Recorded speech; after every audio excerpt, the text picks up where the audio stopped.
ಸಂಗತಿ. ಅವರನ್ನು Gayatri ತಪೋಭೂಮಿ charitable trust ವತಿಯಿಂದ ಹಾಗೂ ತಮ್ಮೆಲ್ಲರ ಪರವಾಗಿ ಶಿರಸಾಷ್ಟಾಂಗಪೂರ್ವಕವಾಗಿ ನಾನು ಸ್ವಾಗತಿಸ್ತಾ ಇದ್ದೇನೆ. ಇನ್ನೋರ್ವ ನಮ್ಮ ಸಂತರು ಸನ್ಯಾಸಿಗಳು ಪರಮ ಪೂಜ್ಯ ಶ್ರೀ ಪ್ರಣವಾನಂದ ತೀರ್ಥ ಸ್ವಾಮೀಜಿಯವರು ಅದ್ವೈತ ವಿದ್ಯಾಶ್ರಮ ಹುಬ್ಬಳ್ಳಿ. ಅವರ ಆಶ್ರಮ ಹುಬ್ಬಳ್ಳಿಯಲ್ಲಿದೆ. ಬಹಳ ವರ್ಷದಿಂದ ನಮ್ಮ ಗುರುಗಳ ಜೊತೆಗೆ ನಿಕಟ ಸಂಪರ್ಕ ಪೂರ್ವಾಶ್ರಮದಿಂದ ಹಿಡಿದು ಪೂರ್ವಾಶ್ರಮದಲ್ಲಿ ಅವರು ಕನ್ನೂರು ಮಹಾರಾಜರ ಜೊತೆಗೆ ಇದ್ದು ಕನ್ನೂರು ಮಹಾರಾಜರ ಸೇವೆಯನ್ನು ಮಾಡುತ್ತಿದ್ದವರು. ನಂತರ ಸನ್ಯಾಸವನ್ನು ತೆಗೆದುಕೊಂಡು ಪ್ರಣವಾನಂದ ತೀರ್ಥರು ಅಂತ ಆಗಿ ಅನುಷ್ಠಾನ ಹಾಗೂ ಆಧ್ಯಾತ್ಮಿಕ ಪುಸ್ತಕಗಳನ್ನು ರಚಿಸಿ ಅದನ್ನು ಭಕ್ತರಿಗೆ ಕೊಡುವಲ್ಲಿ ಸಿದ್ಧಹಸ್ತರು. ಅತ್ಯಂತ ಓದುವುದು ಬರೆಯುವುದು ಅಂದರೆ ದೊಡ್ಡ ಕೆಲಸ. ಜ್ಞಾನ ಸಾಗರ ಅವರು ಅಂತ ಹೇಳಿದ್ರು ತಪ್ಪಾಗಲಿಕ್ಕಿಲ್ಲ. ಅಷ್ಟು ಜ್ಞಾನವನ್ನು ಮತ್ತು ಪುಸ್ತಕಗಳ ಮೂಲಕ ಆ ಜ್ಞಾನವನ್ನು ಇತರರಿಗೆ ಹಂಚುವಂಥ ಕೆಲಸವನ್ನು ಅವರು ಮಾಡ್ತಾರೆ. ನಮ್ಮ ಗುರುಗಳಿಗೂ ಕೂಡ ಬಹಳ ವರ್ಷಗಳಿಂದ ನಿಕಟ ಸಂಪರ್ಕವನ್ನು ಹೊಂದಿ ಅದ್ವೈತಾಶ್ರಮಕ್ಕೂ ಮತ್ತು ತಪೋಭೂಮಿಗೂ ಅತ್ಯಂತ ಒಂದು ಮಧುರವಾದಂಥ ಸಂಬಂಧ ಇದೆ ಅಂತ ಹೇಳಿದರೆ ತಪ್ಪಾಗಲಾರದು. ನಮ್ಮ ಎಲ್ಲ ಕಾರ್ಯಕ್ರಮಗಳಲ್ಲಿ ಪ್ರಣವಾನಂದರು ಇರಲೇಬೇಕು. ಅವರು ಇರುವುದಿಲ್ಲ ಅಂದ್ರೆ ನಾವು ಇರುವುದಿಲ್ಲ. ಅಕಸ್ಮಾತ್ ನಾವು ಏನೋ ತಪ್ಪು ಮಾಡಿದ್ರು ಸಹಿತ ಅವ್ರು ಬಂದು ಹೇಳ್ತಾರೆ, ತಪ್ಪು ಮಾಡಿರಿ ನಾ ಬರ್ತೀನಿ ಅಂತೇಳಿ. ಅವರು ಬಿಡುವುದಿಲ್ಲ ನಮ್ಮನ್ನು. ಹೀಗೆ ಒಂದು ತಾಯಿ ಮಕ್ಕಳ ಸಂಬಂಧ ನಮ್ಮ ಎರಡು ಮಠಗಳ ನಡುವೆ ಇವೆ ಅಂತ ಹೇಳ್ತಾ ಅವರನ್ನು ಕೂಡ ಗಾಯತ್ರಿ ತಪೋಭೂಮಿ ಚಾರಿಟೇಬಲ್ ಟ್ರಸ್ಟ್ ಹಾಗೂ ತಮ್ಮೆಲ್ಲರ ವತಿಯಿಂದ ಶಿರಸಾಷ್ಟಾಂಗಪೂರ್ವಕ ನಮನಗಳೊಂದಿಗೆ ಈ ಸಭೆಗೆ ಸ್ವಾಗತಿಸ್ತಾ ಇದ್ದೇನೆ. ಬಹಳ ಸಮಯವನ್ನು ತೆಗೆದುಕೊಳ್ಳದೆ ಮೊದಲಿಗೆ ಪರಮ ಪೂಜ್ಯ ದತ್ತಾವಧೂತರು ತಮ್ಮ ಆಶೀರ್ವಚನವನ್ನು ಪ್ರಾರಂಭಿಸಬೇಕು ಅಂತ ಅವರಲ್ಲಿ ನಾನು ವಿನಂತಿಸಿಕೊಳ್ತಾ ಇದ್ದೇನೆ.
यो देवस्विता अस्माकं धियः धर्मादिगोचरे प्रेरये तस्य तद्भर्गस्तद्वरेण्यम् उपास्महे.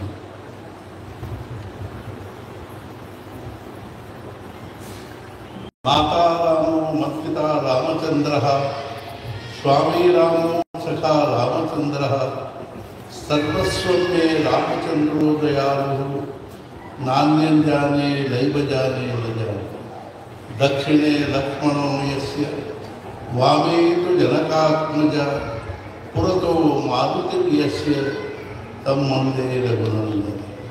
मनोजवं मार्गतुल्यवेगं जितेन्द्रियं बुद्धिमतां वरिष्ठं वातात्मजं वानरयूथमुख्यं श्रीरामदूतं शरणं. विदेहापरितालोनी प्रपंच मुमुक्षु जनालागी अध्यात्म चर्चा करोनी बहुलोकजे मेळवीती नमस्कार त्या ब्रह्मचैतन्य मूर्ति. बोलो राजा राम राम, बोलो सीता राम राम,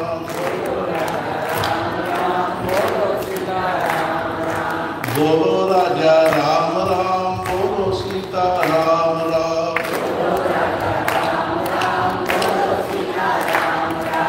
बोलो राजा राम राम, बोलो सीता राम राम,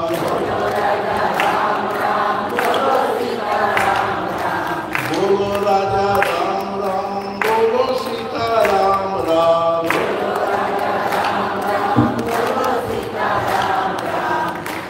ನಾವು ಎಲ್ಲೋ ಒಂದು ಕಡೆ ಹೋಗಿದ್ವಿ. ಅಲ್ಲಿ ಹೇಳಿದರು, ಈ ಜನ್ಮದಲ್ಲಿ ಯಾರು ಚಪ್ಪಾಳೆ ತಟ್ಟಿ ತಟ್ಟಿ ಉತ್ಸಾಹದಿಂದ ಭಕ್ತಿಯಿಂದ ಭಾವದಿಂದ ಭಗವಂತನ ನಾಮಗರ್ಜನೆ ಮಾಡಂಗಿಲ್ಲೋ ಅವ್ರನ್ನ ಭಗವಂತ ಅವ್ರ ಸಲುವಾಗಿ ಭಗವಂತ ಒಂದು ವ್ಯವಸ್ಥೆ ಮಾಡಿದ್ರು. ಏನು ಅಂದ್ರೆ ಮುಂದಿನ ಜನ್ಮದಲ್ಲಿ ಅವರನ್ನು ಬಿಜಾಪುರದಲ್ಲಿಯೇ ಯಾವುದೋ ಒಂದು ಸಣ್ಣ ಹಳ್ಳಿ ಒಳಗೆ ಯಾವುದೋ ಒಂದು ಒಕ್ಕಲಿಗರ ಮನೆಯಲ್ಲಿ ಹೆಣ್ಮಕ್ಕಳು ಮಾಡಿ ಬಿಟ್ಟಿರ್ತಾರೆ. ಅವಾಗ ಬರೀ ರೊಟ್ಟಿ ಬೆಳಿಬೇಕಾಯ್ತು ನೋಡು. ಮತ್ತೆ ಗೋರೋ ರಾಜ ರಾಮ ರಾಮ ಸೀತಾ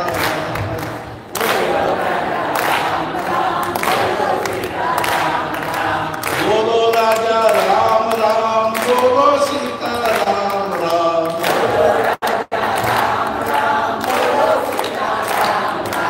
ಗೋರೋ ರಾಜ ರಾಮ ಗೋರೋ ಸೀತಾ ರಾಮ ರಾಮ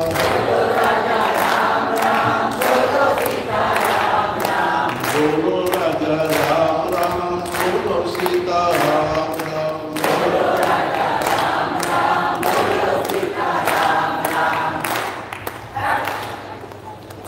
ಶಾಸ್ತ್ರಗಳಲ್ಲಿ ಮೋಕ್ಷಕ್ಕಾಗಿ ಸಾಕಷ್ಟು ಸಾಧನೆಗಳನ್ನು ಹೇಳಿದೆ.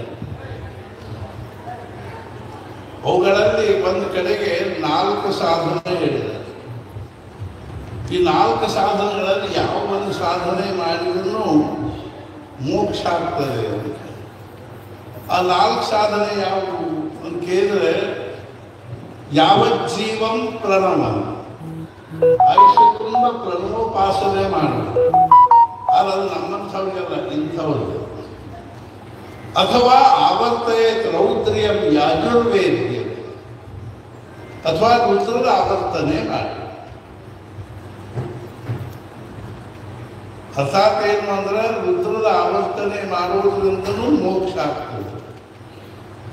ಒಂದೊಂದು ಅಲ್ರಿ, ಕನಿಷ್ಠ ಏನಪ್ಪ ಅಂದ್ರೆ 11 ಸಲ ರುದ್ರದ ಆವರ್ತನೆ ಮಾಡಬೇಕು. ಅಲ್ಲಿ ಅದಕ್ಕೆಲ್ಲ ಥರ ಅರ್ಥಾತ್ ಏನು ಶಿವಲಿಂಗ ಅದು ಇದು ಎಲ್ಲ ಪೂಜಾ ಸಾಹಿತ್ಯ ಹಿಡ್ಕೊಂಡು ಹೆಂಗೆ ಅಡ್ಡಾಡಲಿಕ್ಕೆ. ನಾನು ಸಜ್ಜನಗಢದಲ್ಲಿ ಒಬ್ಬರು ಗೋಕರ್ಣದವ್ರ ಕಟ್ಟಿಗೆ ರಾಮ್ ಭಟ್ರು ಅಂತ ಮುದುಕರು, ಭಾಳ ವಯಸ್ಸಾಗಿತ್ತು. ಮುದುಕರು ಭಾಳ ವಿದ್ವಾಂಸರು ಇದ್ದರು.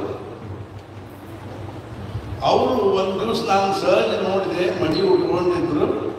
ಒಂದು ಥಾಬಾಣದಲ್ಲಿ ಒಂದಿಷ್ಟು ನೀರು ತೊಗೊಂಡು ನೀರಿನಿಂದ ಆ ಥಾಬಾಣದಲ್ಲಿ ಅಭಿಷೇಕ ಮಾಡ್ತಾ ಇದ್ರು. ಅರ್ಥಾತ್ ಏನು ಅಂದ್ರೆ ಜಲಮಯ ಶಿವನಿಗೆ, ಶಂಕರನಿಗೆ ಜಲದಿಂದ ಅಭಿಷೇಕ ಮಾಡ್ತಾರೆ. ಪ್ರತಿ ದಿವಸ ನಾ ಕೇಳಿದ ಎಷ್ಟು ಸಲ ಅಂತೀನಿ, 11 ಸಲ ಅಂತೀನಿ. ಎಷ್ಟು ದಿವಸ ಆಯಿತು? 45 ವರ್ಷ ಆಯಿತು. ಏನಾದರೂ ಒಂದು ಸಾಧನೆ ಹೆಂಗಿರಬೇಕು ಅಂದರೆ ಅದು ನಿರಂತರವಾಗಿ ನಡೀತಾ ಇರಬೇಕು. ಮಹಾರಾಜ್ ಹೇಳ್ತಿದ್ರು, ಒಂದು ದೊಡ್ಡ ಕಲ್ಲಿನ ಪಡಿ ಅದು, ಅದ್ರ ಮ್ಯಾಗ ನೀವು ಒಂದು 10,000 ಕೊಡ ನೀರು ಸುರುವುದೇ, ನೀರು ಬಿದ್ದು ಹರಿದು ಹೋಗ್ಬಿಡ್ತದೆ. ಅದ 10,000 ಕೊಡ ಏನಿಲ್ಲ, ಮ್ಯಾಲ ಒಂದು ಕೊಡ ಕಟ್ಟೋ ವ್ಯವಸ್ಥೆ ಮಾಡಿ ಹನಿ ಹನಿ ಹನಿ ಹನಿ ಆ ಕಲ್ಲಿನ ಮ್ಯಾಲ ನೀರು ಕೆಡಿಕೋತ ಇದ್ವಿ ಅಂದರೆ, ಬಿಡ್ಕೋತ ಇತ್ತು ಅಂದ್ರೆ ನಿಧಾನವಾಗಿ ಆ ಕಲ್ಲಿಗೆ ಒಂದು ತೂತು ಬೀಳ್ತದೆ, ಆಮೇಲೆ ಸೀಳ್ತದೆ, ಆಮೇಲೆ ಒಡೆದು. ಈ ರೀತಿಯಾಗಿ ಏನಾದರೂ ಒಂದು ದೀರ್ಘಕಾಲದವರೆಗೆ ಮಾಡತಕ್ಕಂಥ ಸಾಧನೆ ಏನಿದ್ರೂ ಉದ್ಧಾರ ಮಾಡುತ್ತೆ. ಆದ್ದರಿಂದ ಏನಂದ್ರು ಅಂದ್ರೆ, ನಾ ಎಂಥವ್ರು ನೋಡಿದ್ದೀನಿ ಅಂದರೆ, ನೇಮ ನಡೆದ್ರ ತಂದೆ ಒಬ್ರು ಸನ್ಯಾಸಿಗಳಿದ್ರು, ಅಲ್ಲ ಬ್ರಹ್ಮಚಾರಿಗಳಿದ್ರು. ಅವರು ಪ್ರತಿ ದಿವಸ ಲಘುರುದ್ರಾಭಿಷೇಕ ಮಾಡಿ ಬೆಳಿಗ್ಗೆ ಸೂರ್ಯೋದಯ ಕೂತರು ಅಂದ್ರೆ ಸಾಯಂಕಾಲ ಸೂರ್ಯಾಸ್ತದವರೆಗೂ 121 ಪಾಠ ಮಾಡಿ.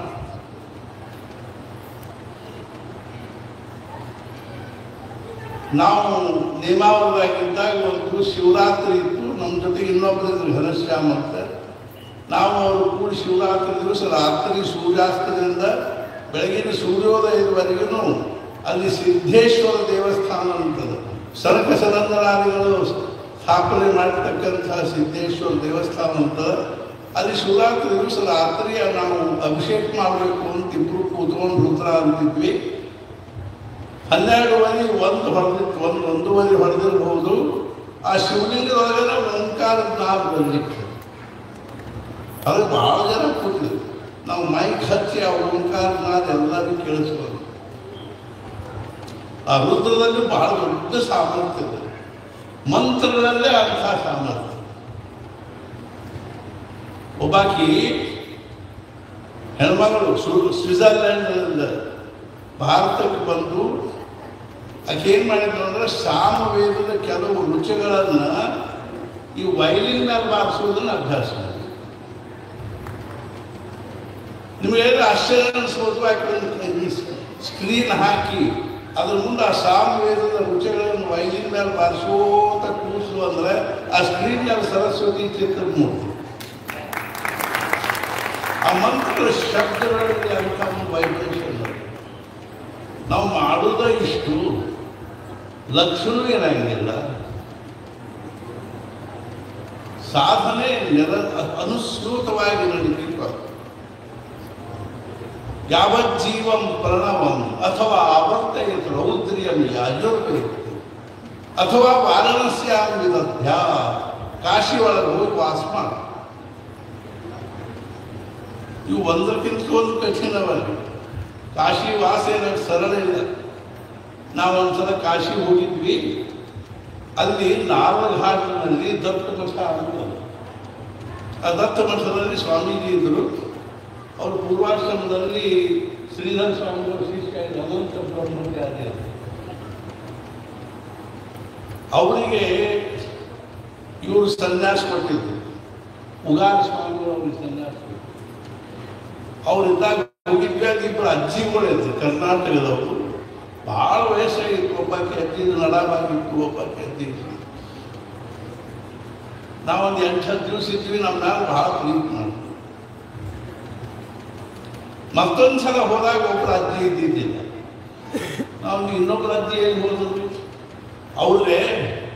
ಅವ್ರ ಮೊಮ್ಮಗನ ಪತ್ರ ಬಂದ್ರಿ, ನನಗೊಬ್ಬ ಗಂಡಸ ಮಗ ಆಗ್ಯಾನ, ನಿನಗೆ ಮರಿಮಗ ಹುಟ್ಟ್ಯಾನ, ಆದ್ದರಿಂದ ನಾವು ಹೂ ಹಾರಿಸ್ಬೇಕಂತ ಮಾಡೀವಿ, ಆದ್ದರಿಂದ ಬಂದು ಹೋಗು. ಇವ್ರಿಗೆ ಅಷ್ಟು ಖುಷಿ ಆಗ್ತದೆ. ಕಾಶಿ ವಾಸ ಮಾಡ್ಲಿಕ್ಕೆ ಬಂದವರು ಹೋದ್ರಿ, ಹೂ ಹಾರಿಸೇ ಬಿಟ್ರು. ಹೋಗೇ ಆ ದೂರದ ಪ್ರವಾಸ ಮಾಡಿ ಹೋಗೋದ್ರಾಗ ಹೋಗೇ. ಮತ್ತೊಂದು ಏನು ಮಾಡುವ ಅವಶ್ಯಕತೆ ಇಲ್ರಿ. ಗಂಗಾ ಸ್ನಾನ ಮಾಡೋದು, ವಿಶ್ವನಾಥನ ದರ್ಶನ ಮಾಡೋದು, ಯಾವುದೋ ಒಂದು ಭಗವಂತನ ನಾಮಸ್ಮರಣೆ, ರಾಮನಾಮಸ್ಮರಣೆ ಮಾಡ್ಕೊತ ಇರ್ತಾರೆ. ಕಾಶಿ ಒಳಗೆ ರಾಮನಾಮಸ್ಮರಣೆಗೆ ಬಹಳ ಮಹತ್ವ.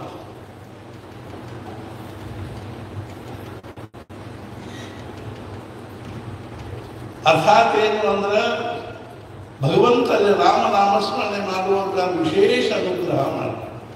ಪೇಯಂ ಪೇಯಂ ಶ್ರವಣ ಪುಟಕೆ ರಾಮನಾಮಾಭಿರಾಮಂ ಧ್ಯೇಯಂ ಧ್ಯೇಯಂ ಮನಸ್ಸಿ ಸತತಂ ತಾರಕಂ ಬ್ರಹ್ಮರೂಪಂ ಜಲ್ಪಂ ಜಲ್ಪಂ ಪ್ರಕೃತಿ ವಿಕೃತೌ ಪ್ರಾಣಿನಾಂಕರ ಮೂಲೆ ವೀಥ್ಯಾಂ ವೀಥ್ಯಾಂ ಅಟತಿ ಜಟಿಲ ಕೋಪಿ ಕಾಶಿ ನಿವಾಸಿ.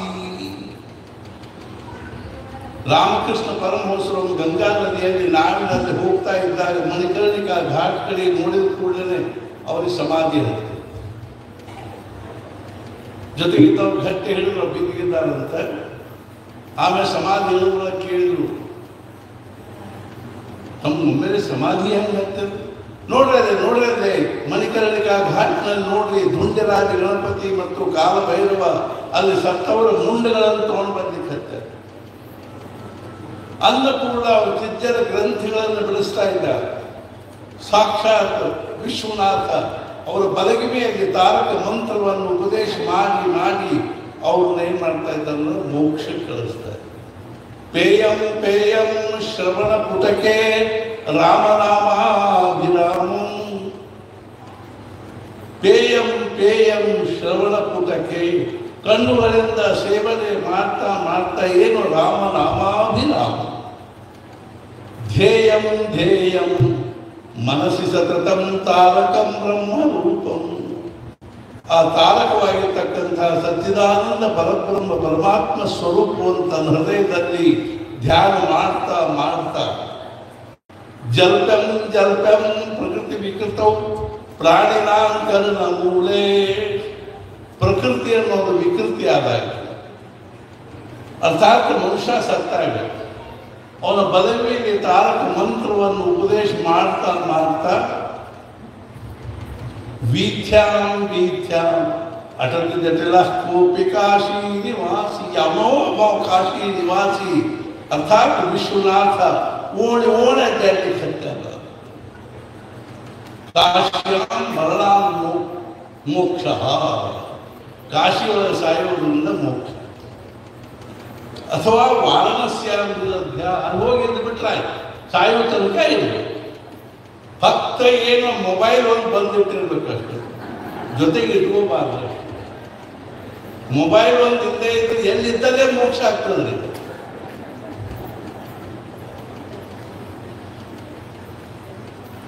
ಒಂದು ಸಣ್ಣ ಒಂದು ಚೂರ ನೆನಪಾಗ್ತಂತ ಹೇಳ್ತದೆ. ಮಹಾಭಾರತ ಯುದ್ಧ 18 ಅಕ್ಷೋಹಿಣಿ ಸೈನ್ಯ ಎಲ್ಲ ಧರಾಶಾಹಿಯ. ಉಳಿದ್ರೆ ಎಷ್ಟು ಮಂದಿ ಅಂದ್ರೆ 8 ಮಂದಿ ಉಳಿದ್ರು ಯುದ್ಧ ಮಾಡಿದವರ ಪೈಕಿ. ಮೊದಲ ಕೃಷ್ಣ, 5 ಮಂದಿ ಪಾಂಡವರು, ಅಶ್ವತ್ಥಾಮ, ಕೃಪಾಚಾರ್ಯ, ಆಮೇಲೆ ಕೃತವರ್ಮ. ಈಗ ಒಂದು 8 ಮಂದಿ 9 ಮಂದಿ ಉಳಿದ್ರು. ಕೃಷ್ಣನ ಯುದ್ಧ ಮಾಡಿದವರ ಪೈಕಿ ಎಲ್ಲರೂ ನೋಡ್ಕೋತ ನಿಂತಿದ್ರು. ಏನು ಎಲ್ಲಿ ನೋಡಿದಲ್ಲಿ ಅವಾಗೊಬ್ಬ ದೇವತಾ ಪುರುಷ ಬಂದ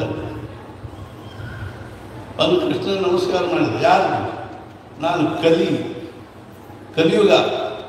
ಮತ್ತು ಇಲ್ಯಾಕೆ ಬಂದು ಕೃಷ್ಣ ದ್ವಾಪರ ಯುಗ ಮುಗೀತು, ಇನ್ನು ನಮ್ದು ಶುರುವಾಗುವುದು. ಸ್ವಲ್ಪ ನಾ ಏನು ಮಾಡಬೇಕು?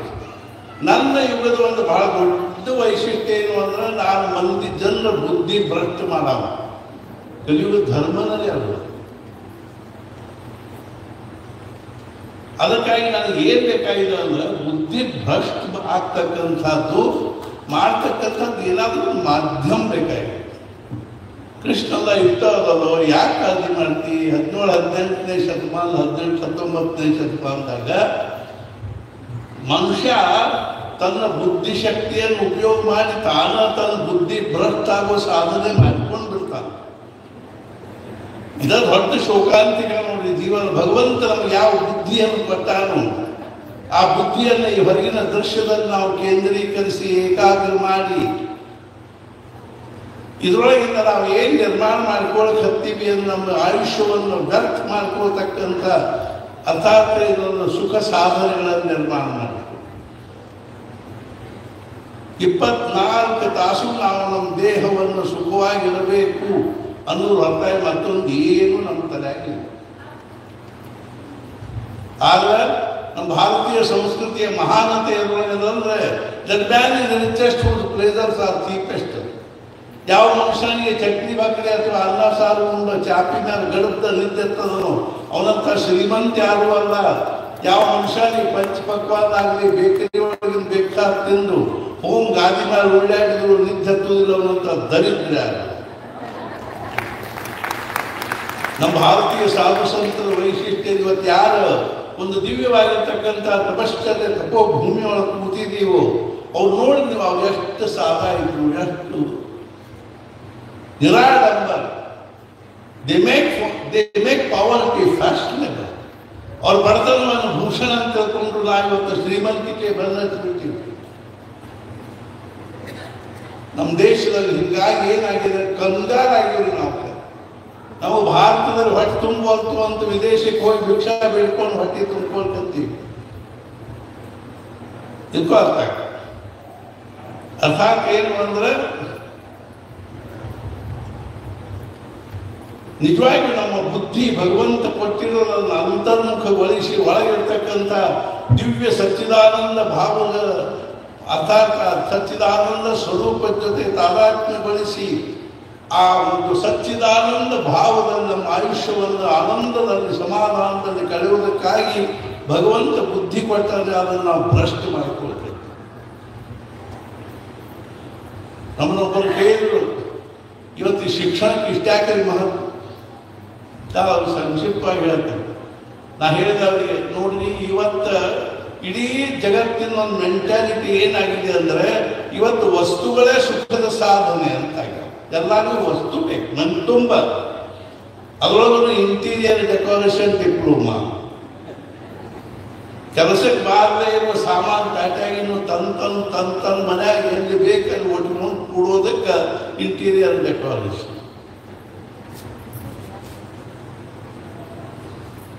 ಅರ್ಥಾತ್ ಏನು ಅಂದ್ರೆ, ನಮಗೆ ವಸ್ತು ಬೇಕು. ಅಂದ್ರೆ ವಸ್ತು ಏನು ಪುಗಟ ಸಿಗ್ತಾವೇನ್ರಿ? ವಸ್ತುವಿಗಾಗಿ ದುಡ್ಡು ಬೇಕು.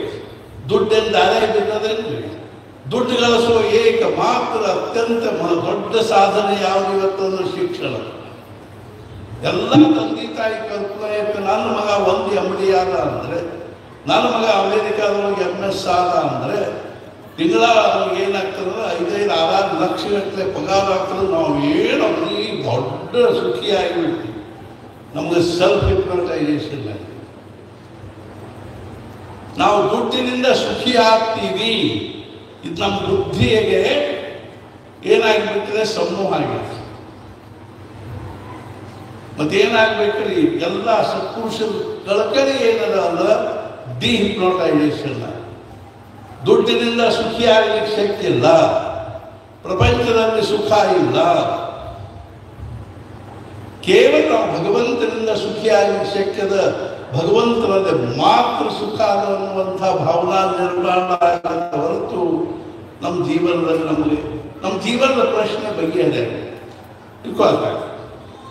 ನಾ ಯಾಕೆ ಹೇಳಿಕತ್ತೀನಿ ಅಂದ್ರೆ, ಕೃಷ್ಣ ಹೇಳಿದ ಅದಕ್ಕೊಂದ ಒಂದು ಉತ್ತಮ ಉಪಾಯದಪ್ಪ. ಏನು? ಟಿವಿಯಲ್ಲಿ ಮನುಷ್ಯನ ಬುದ್ಧಿಯನ್ನು ಭ್ರಷ್ಟಗೊಳಿಸುವ ಸಾಧನೆ ಟಿವಿಯಲ್ಲಿ.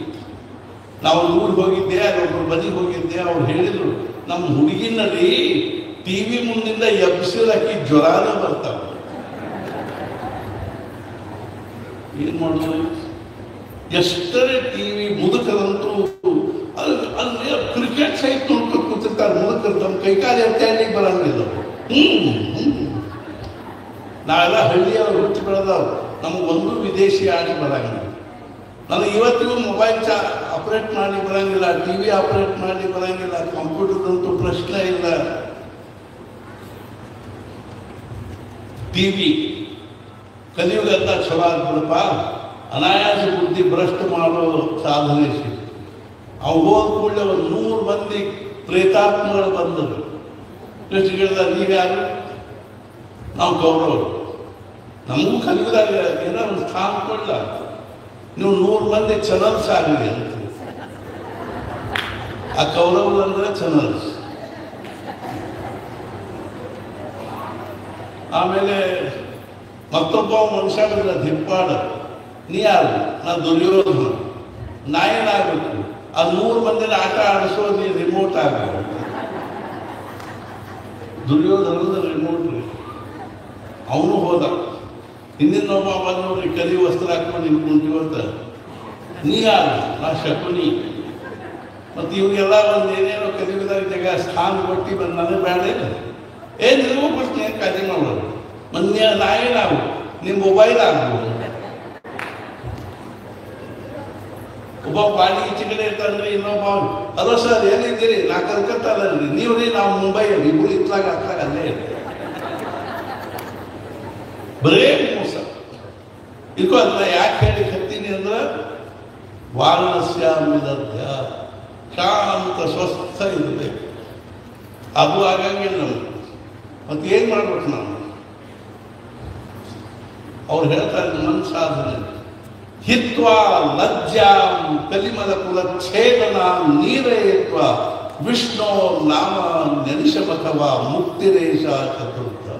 ನಾಚಿಕೆ ಬಿಟ್ಟು, ದೊಡ್ಡಸ್ತಿಕೆ ಬಿಟ್ಟು, ಮರ್ಯಾದೆ ಬಿಟ್ಟು, ಅಬ್ಬು ಬಿಟ್ಟು ಏನ್ ಮಾಡ್ಬೇಕು? ಆ ಭಗವಂತನ ನಾಮಸ್ಮರಣೆ ಮಾಡ್ಬೇಕು. ಬೋಲೋ ರಾಜ ರಾಮ ರಾಮ राजा राम राम बोलो सीता राम राम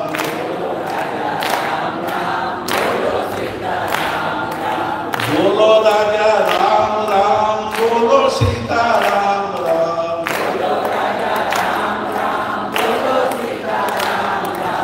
बोलो राजा राम राम बोलो सीता राम राम जानकी जीवन स्मरण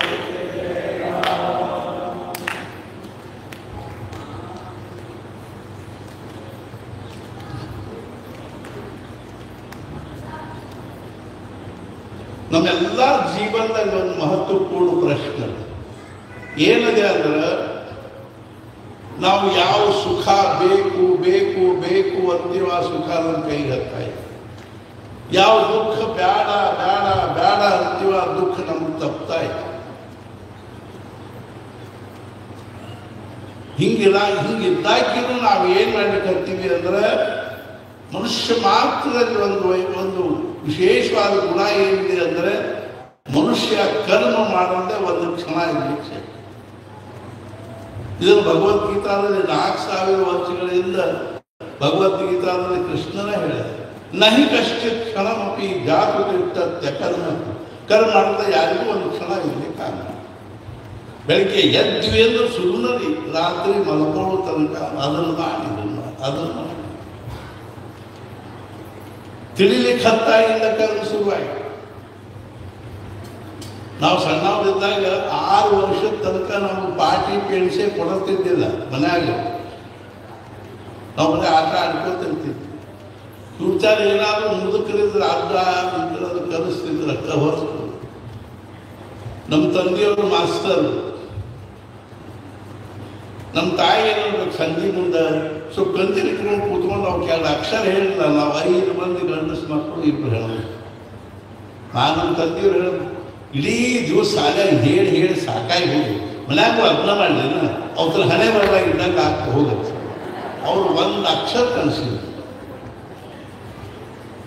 ನಮ್ಮ ಅಜ್ಜ ಕಲಿಸ್ತಿದ್ದರು.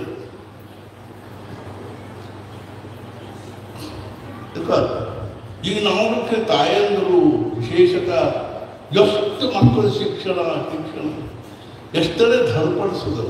ಅವು ಮಕ್ಕಳು ಅಷ್ಟು ಸಣ್ಣ ಇರ್ತಾನೆ ಪಾಪ ಅವು ಕಳಿಸೋದು. ತಿಳಿಲಿಕ್ಕೆ ಹತ್ತಾಗಿಂದ ಹಿಡ್ಕೊಂಡು ತಿಳುವಳಿಕೆ ನಿಲ್ಲು ತನಕಾನು ಒಂದು ಕ್ಷಣ ಕಿಮಿಕ್ಷಣ ಕರ್ಮ ಕರೋತಿ. ಯಾಕಿಷ್ಟು ನಾವು ಧರ್ಪಡಿಸ್ಲಿಕ್ಕತ್ತೀವಿ, ಯಾಕಿಷ್ಟು ಕಷ್ಟಪಡ್ಲಿಕ್ಕತ್ತೀವಿ?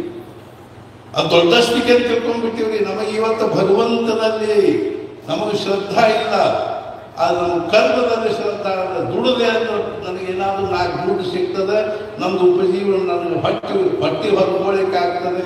ಭಗವಂತ ಏನು ಮಾಡ್ತಾನೆ? ಯಾರಾದರೂ ಸಣ್ಣ ಮಕ್ಕಳು ಜಪ ಮಾಡ್ಬೋದು ಕೂತ್ರ ಅವ್ವ ಅಪ್ಪ ಅಂತಾರೆ, ಏನು ಬರೀ ಜಪ ಮಾಡಿ ಹೊಟ್ಟೆ ಉಂಟೇನ ತಾಯಿ ತೆಗಿ ಅದನ್ನ ಓದ್ಕೋತ್ ಕೂಡು ಅಂತ.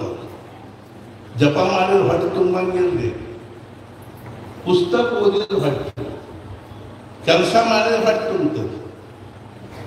ಕರ್ಮದಲ್ಲಿ ಎಷ್ಟು ಶ್ರದ್ಧಾ ಅದ, ಭಗವಂತನಲ್ಲಿ ಶ್ರದ್ಧಾ ಇಲ್ಲ, ನಾಮಸ್ಮರಣೆಯಲ್ಲಿ ಶ್ರದ್ಧಾ ಇಲ್ಲ. ಈ ಪಾಶ್ಚಾತ್ಯ ಸಂಸ್ಕೃತಿ